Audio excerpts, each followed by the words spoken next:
Ito ang disenyo ng negosyo ng kuryente. Yan ang negosyo na hindi nalulugi. At kung anong lugi niya, ang ginagawa dyan, pinapasagot sa mga consumer. Ang sarap maging negosyante ng kuryente. Alam niyo kasi napakalaking kalokohan ng Meralco at ng mga electric distributor, yung business model nila. Pag tinignan niyo yung mga bill ninyo, kung ano-ano mga charges ang nakalagay dyan na hindi natin maintindihan pare-parehas. Alam niyo ba na 3 beses inuulit-ulit yung paniningil ng VAT sa binabayaran nyo na bill? Una, generation. Ibig sabihin, pag lumikha ng 1 megawatt yung planta, yung halaga nun, binubuwisan. Pag dumaan yan sa mga distributor, may charge din yun, transmission charge. Ngayon, pag pumunta yan sa mga distributor, merong tinatawag na distribution charge. Binuwisan uli yun. 12% sa generation, 12% sa transmission, 12% sa distribution. May isa pang tinatawag, systems loss. Sabihin natin, 100 megawatt, dumaan ngayon sa mga linya ng kuryente, nabawasan ng 10 megawatt, so 90 megawatt na lang. Yung nawalang yun, hindi binabayaran ng negosyante. O ano pa ho ang sinisingil sa inyo? Fit all, saka GEA all. Yung fit all, yan din yung isang sinisingil sa mga consumer para doon sa pagpapatayo ng mga bagong source ng kuryente. Ano ibig sabihin yan?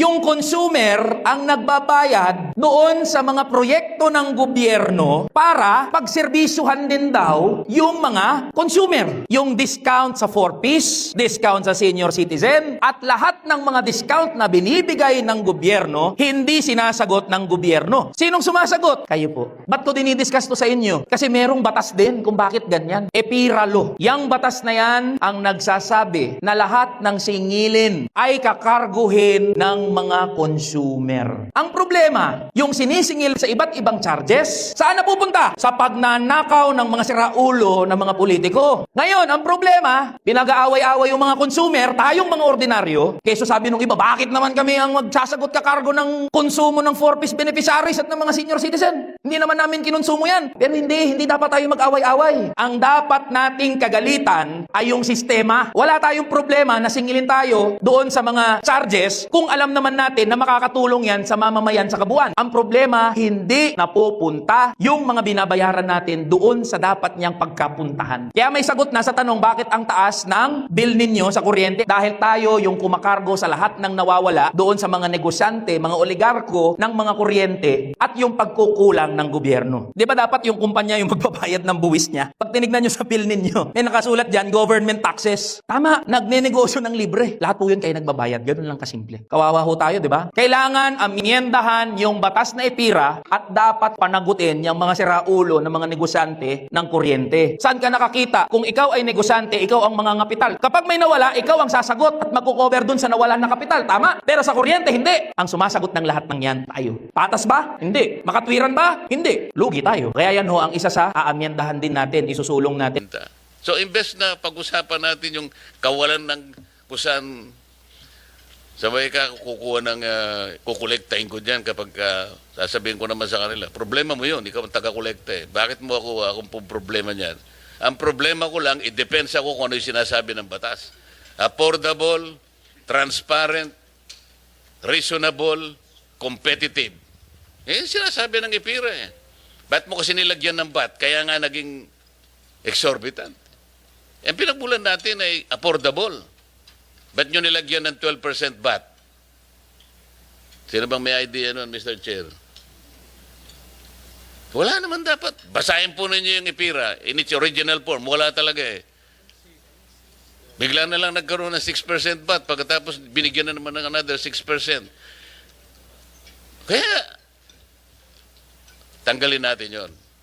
And then we will present a study na kapag ginawa natin yon, ang ating manufacturing sector talagang lalaki. Ito po yung problema. Bagsak po ang manufacturing natin. It is not contributing significantly to our economy. Ang ating pong GDP is consumption-driven. Dapat production-driven. Imagine po nyo yung ating cement industry, Mr. Marasigan, Yusek Marasigan. 70% ng production cost is electricity, power. Kaya po hindi sila gumiginhawa. Ang nakikinabang po ang Vietnam.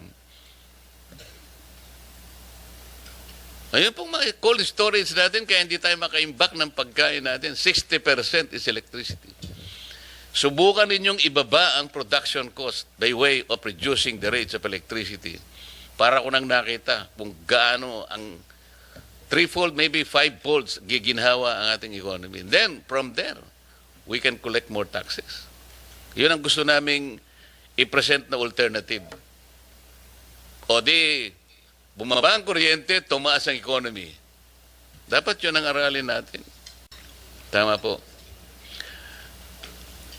Encouraging all government entities to install and utilize solar PV system or any equivalent renewable energy technology in their government-owned facilities. Bakit po ang title encouraging?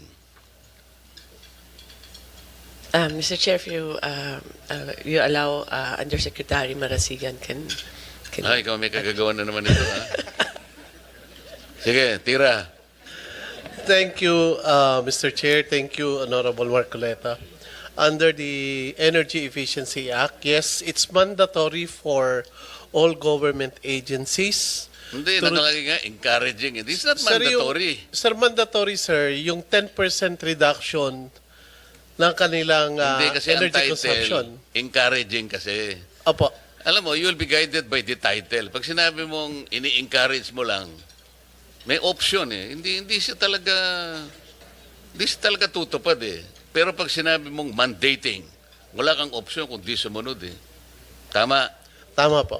Dadako ako ngayon dun sa affordable. Kanina pinag-uusapan natin yung quality, reliable, and secure supply of electric power. Pero yung affordable, nandun din po yun eh. Section 2, paragraph B. Tama, President Nograles. So yung affordable, ito yung walang kamatayang issue, yung affordable na to. 24 years ago, we crafted a law. Ang pangalan ay IPIRA. Talaga yung nakalagay, affordable. Tapos pagka binasa mo pang pababayan, transparent and competitive. Mga ganun eh. Competitive price of electricity. Fair. Under a regime of free competition in order to make our products globally competitive. Nakalagay. Pero talaga pong hindi natin very, very elusive yung affordable. Kasi unang-una, tingnan po ninyo yung lifeline rate program natin, which is stipulated under Section 23 of EPIRA. Merong kasing ladderized yan eh. Pero in case of Meralco, alam po ninyo yung 100% na free lang, 20 kilowatt hours. Kawawang kawawa. Para malibre ka ng 100%, kailangan ang ginagamit mong kuryente hanggang 20 kilowatt hours ka lang. Parang nagsindi ka lang ng 3 bumbilya maghapon, tapos tigilan mo na yan. Bakit po ganon, Madam ERC? Sa Meralco, ang consumption bracket discount niya po ay, let's say, 0 to 20 kilowatt hours, 100%. Samantalang sa Ilocos Sur Electric Cooperative, 0 to 15, 30%. Ano? Sa Tarlac Electric Cooperative, 20%, 20 kilowatt hours, 100%. Sa Surigao del Sur, electric, Surseco 2 yata ito. 0 to 15 kilowatt hours, 20%. Sa Pampanga, 0 to 15 kilowatt hours, 50%. Sa Antique, 1 to 15, 7%.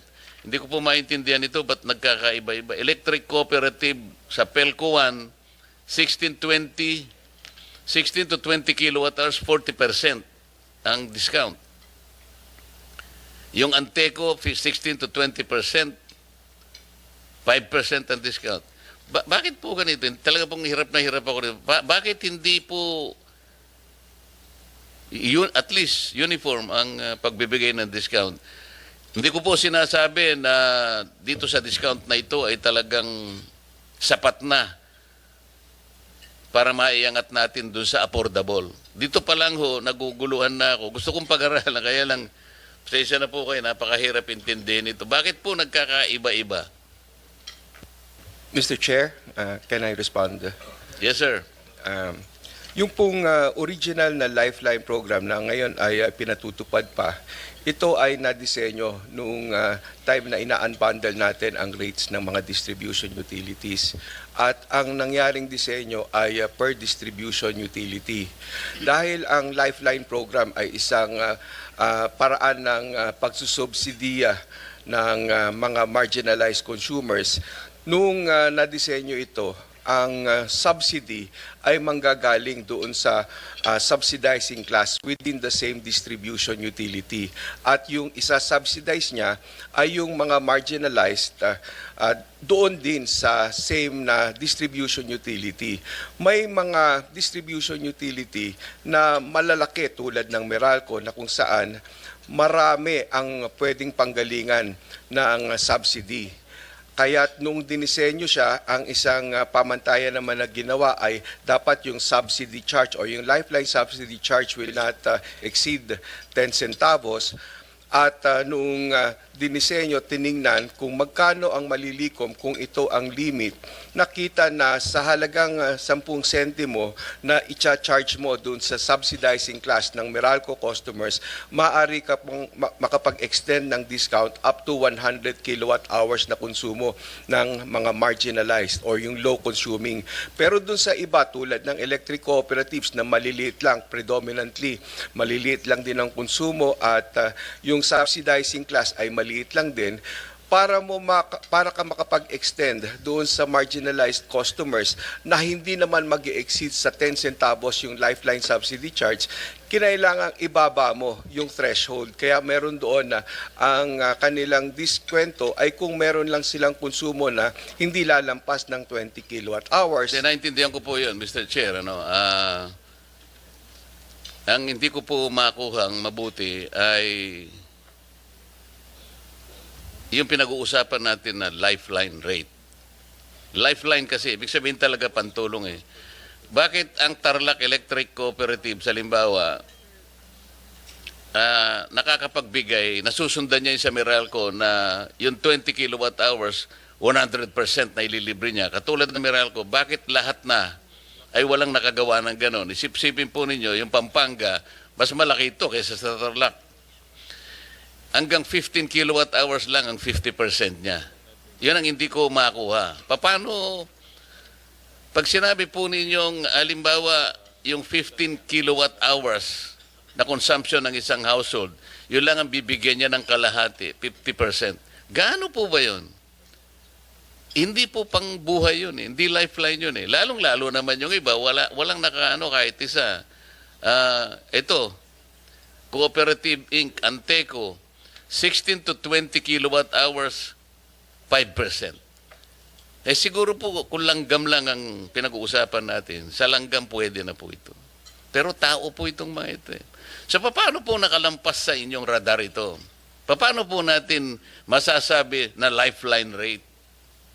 Yun nga po, yun yung original na design ng Lifeline program na nakabase doon sa individual distribution Yun po utilities. yung original design. Ngayon nga po, mayroon na tayong ipapalit na kung saan ang diskwento ay ibibigay across the country regardless of the distribution utility at ang Lifeline subsidy charge ay pare-pareho din na i-impose.